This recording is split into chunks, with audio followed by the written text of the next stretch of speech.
A lo que te truje, chincha. Me hizo daño a media salida al sol.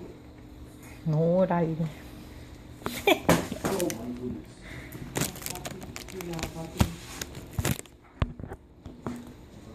Pongamos ahí nomás, ahí quietito en el piso.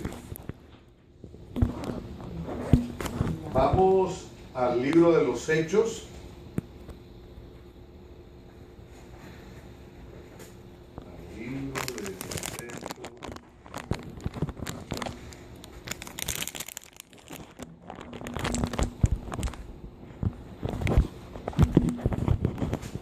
Al capítulo 1.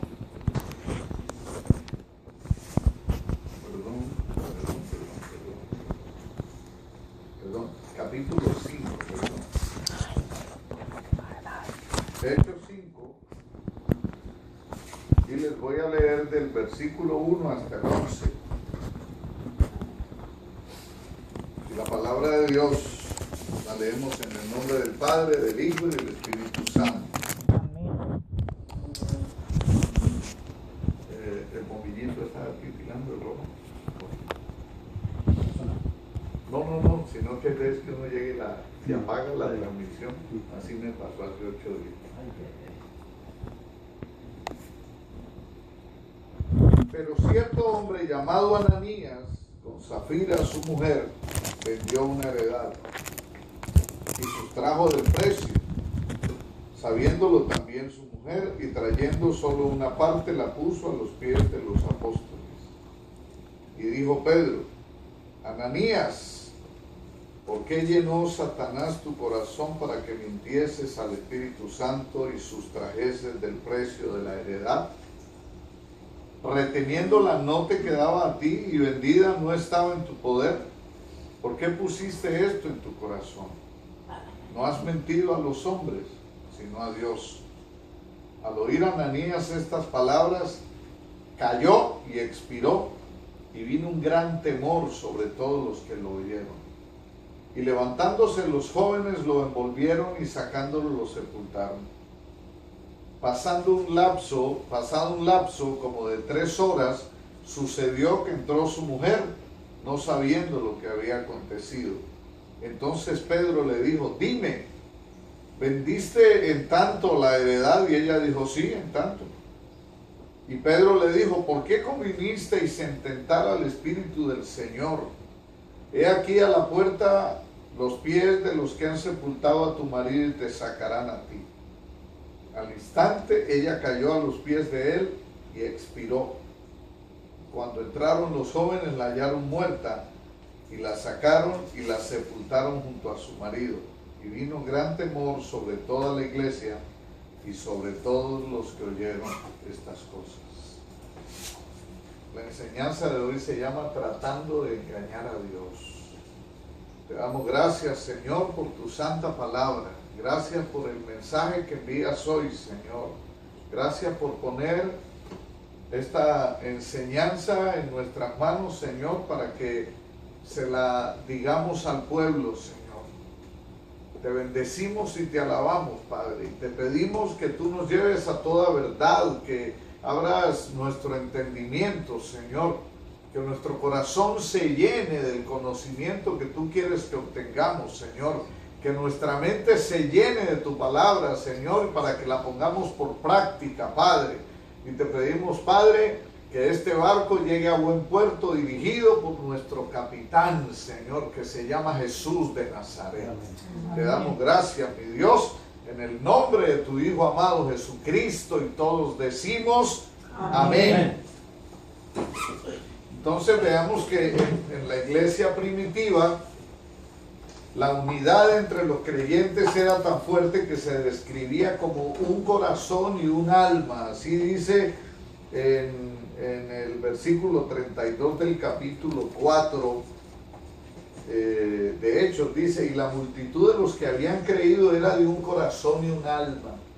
O sea, había ese tipo de unidad. ¿Ok? Los miembros de la iglesia se hacían cargo de las necesidades financieras de los que tenían menos recursos. A eso está llamada la iglesia, a estar pendiente de los que necesitan, de dar una mano a los que no tienen trabajo, a los que están en necesidad. Esa es una gran necesidad que la iglesia tiene que desarrollar. A mí me molesta a veces cuando yo escucho personas que dicen, no, la iglesia no es una casa de beneficencia. No, no es una casa de beneficencia, pero es donde van a llegar todos los desposeídos, van a llegar los maltratados, van a llegar las personas con problemas, van a llegar las personas que necesitan una mano que se les extienda para salir adelante. Y eso debe ser la iglesia. Entonces, no hay indicación de que los apóstoles ordenaron la venta de propiedades o colecta de dinero para meterlo en un solo fondo, ¿no? Eso no, en ninguna parte de la Biblia se nombra. Lo que había era el deseo cada uno de compartir lo que tenía con los demás. Ustedes ven que hay varios trozos de la palabra donde decía que la iglesia primitiva, ellos se reunían en las casas, compartían los alimentos, compartían todas las cosas para suplir las necesidades de todos. ¿Ok? Entonces lo que entendemos de esta lectura es que fue un acto espontáneo producto de la presencia del Espíritu Santo. Cuando el Espíritu Santo está en nuestras vidas, entonces nosotros sentimos ese deseo de ayudar a los demás. ¿Ok? Pero en este nuevo ambiente que había, fíjese que el enemigo hace surgir el pecado por medio de un engaño. Nos habla de una mentira deliberada. Había una mentira deliberada orquestada entre Ananías y Zafira. ¿Ya? Nos habla de que ellos participaron en esto juntos. Ninguno podía señalar al otro con el dedo para decirle, tú tienes la culpa, ¿no? Eran los dos se habían puesto de acuerdo en guardarse una plática y decir, no, la vendimos en tanto, cuando no era la verdad. Era mejor decir, hombre, mire, nosotros vamos a colaborar con tanto y nos quedamos con esto para los gastos nuestros, pero decir la verdad, ¿verdad? Entonces, ¿les parece a ustedes que después de leer esto que esa pareja planeó eso de antemano? Sí, eso fue planeado de antemano. Eso fue más o menos como cuando una banda asaltante planea un asalto. Un complot. ¿Okay? Sí, fue un complot. Entonces no hay duda que el engaño de ellos fue planeado. La frase que dice, sabiéndolo también su esposa, ahí está la clave. ¿Ok? Esto significa que ella conocía todo al dedillo. Ella sabía exactamente qué era lo que el esposo iba a hacer. Y sabe una cosa, yo pienso que a ellos se les llenó el corazón de avaricia, ¿verdad? Porque en ese tiempo no habían tantas necesidades como las hay hoy en día. La gente se acostumbraba a vivir con poco, con lo que había, ¿no? La gente tenía que pagar teléfono, no, agua, luz, internet. Bueno, es más, yo les puedo decir que en mis primeros 5 años de internet no pagué 5 centavos. ¿Ok? Me llegaba gratis. A punta de promociones. Entonces, en un momento dado ellos se habían puesto de acuerdo en lo que iban a hacer. Mire, básicamente el pecado de ellos, aparte de la avaricia, era, ellos querían ser reconocidos como dadivosos de pronto, pero sin que les costara mucho. Y ustedes saben que cuando una persona aparenta, de eso vemos mucho en el mundo. Un tipo que tiene 3.000 millones de dólares da 100.000 para una obra de beneficencia y ya le parece que hizo una maravilla. ¿Ya? Entonces querían aparentar una bondad que de pronto no la tenían. ¿Ya? Mire que otras personas de ese círculo de la iglesia primitiva vendían sus propiedades y traían todas sus ganancias a los pies de los apóstoles sin que ellos lo hubieran pedido. Y formaban un fondo común para el sostenimiento de ¿qué? De la obra de Cristo, de los hermanos que estaban en necesidad. Eso es lo que tiene que hacer la iglesia. Ayudar a las personas. Si la iglesia no ayuda, entonces ¿quién ayuda? Si usted va a algún lugar hoy en día y dice, mire, yo soy cristiano, vengo a que me ayuden, antes le van a dar un patadón, le van a decir, usted está loco allá aquí. Aquí ayudamos a los musulmanes y a los satánicos. ¿Ok? Dice en el versículo 2 de que ellos sustrajeron del precio. Eso nos alerta de que había motivos impuros. Y si eso lo traemos a nuestros días de hoy, nos vamos a encontrar con personas que hacen negocios turbios, que estafan a los hermanos, ¿ya? Y están dentro de la iglesia. Muchas personas dentro de la iglesia hacen negocios con otros y les quedan mal. Le dicen al hermano, no, yo te voy a remodelar el interior de tu carro. Y entonces la persona, digamos que Juan, ¿no? Le da un dinero, su carro por dentro no está muy bonito. Y el precio acordado era para que quedara como si fuera nuevo. Y cuando le entregan el carro a Juan, Juan se da cuenta que el arreglo que le hicieron por dentro está hecho de materiales de mala calidad.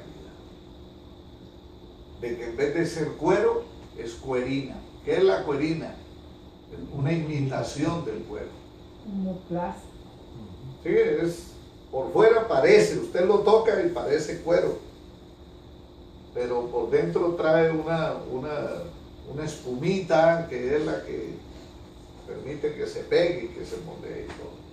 Entonces, mire que en ese tiempo todos los hermanos obraban con nitidez, con claridad de corazón, pero nos encontramos aquí con Ananías y Zafira, que tal vez querían fama. Tal vez que Zafira, por ejemplo, dijo, no, yo me quiero sumar a las damas de rosado para hacer obras de caridad, para que organicemos un chocolate bailable para recoger fondos. ¿Qué pasó? Cada vez que hay obra de chocolate, mi esposa se emociona. Y usted se imagina a alguien que organice un baile de esos o una fiesta para recoger fondos, para hacer una obra de caridad, y diga, bueno, pues esto como que fue mucha plata, yo voy a sacar un poquito de aquí, como nadie ha contado la plata, me la voy a echar al bolsillo. Yo le aseguro que así hay gente. Pero yo pregunto una cosa, ¿engañaremos a Dios? ¿Qué dice la palabra? Que Dios todo lo ve. Él ya sabe incluso hasta lo que vamos a pensar. Dios conoce hasta nuestros deseos más recónditos. Dios conoce hasta lo más profundo de nuestro ser. Él sabe antes de que hagamos las cosas qué era lo que íbamos a hacer. ¿Y ustedes creen que a Dios le agrada que un hermano de la iglesia estafe a otro hermano de la iglesia? ¿Será agradable para Dios? ¿Y cómo es que dice Yané? De esos Marco Pérez, ¿qué? Hay muchos en Buenavista.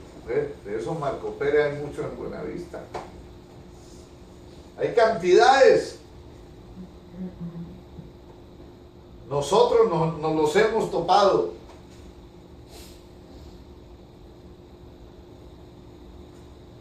¿Y ¿qué puede hacer uno? Orar por ellos. Orar, porque no es lícito delante de la palabra de Dios que yo lo demande y lo meta a la cárcel a ese hermano. Delante de la palabra de Dios. Delante de las leyes de los hombres se puede. ¿Ok? Entonces veamos que estas personas fueron necias o no. Fueron cabezones, ¿sí o no? Al creer que podían hacer su engaño sin que el Espíritu Santo se diera cuenta. Cuando entra Ananías, ¿qué es lo que le dice Pedro? Pedro le dice: cabezón, ¿por qué se te ocurrió intentar engañar al Espíritu Santo? ¿Sí o no? ¿Cómo lo iba a engañar? Y en ese momento se ejecutó juicio sobre la vida de Ananías. Y se empezó a poner malito o cayó del lapo. De una. Eso fue ipso facto, instantáneo, como si le hubieran puesto 50.000 o 100.000 voltios en el dedo gordo del pie. Y cuando entra la esposa, dándole de muchas cosas seguramente, ya pensaba que le iban a aplaudir, que le iban a decir: ay, muchas gracias por su donación. Cuando se encuentra con Pedro, hay una película, la del libro de los Hechos, donde muestra a Pedro en una escalerita subiendo a un segundo piso cuando ella entra. Esta escena me la he inventado yo. A ver, ingrata, ¿qué pasó? ¿Por qué hicieron esto? No fue por tanto que vendieron la propiedad. Ya el Espíritu Santo lo había revelado a Pedro. No fue por tanto que vendiste esto. Sí la vendieron por tanto. Entonces, ¿para qué se les dañó su corazón? Tu marido ya lo fueron a enterrar y ahora sigues tú. ¡Pum! ¡Pum! Dio el cataplum. Y sin embargo, estando eso en la palabra, y nos encontramos personas en las iglesias haciendo trampa,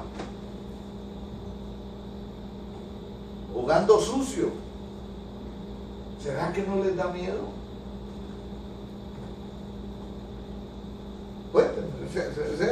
¿Será que las personas no sienten temor? No.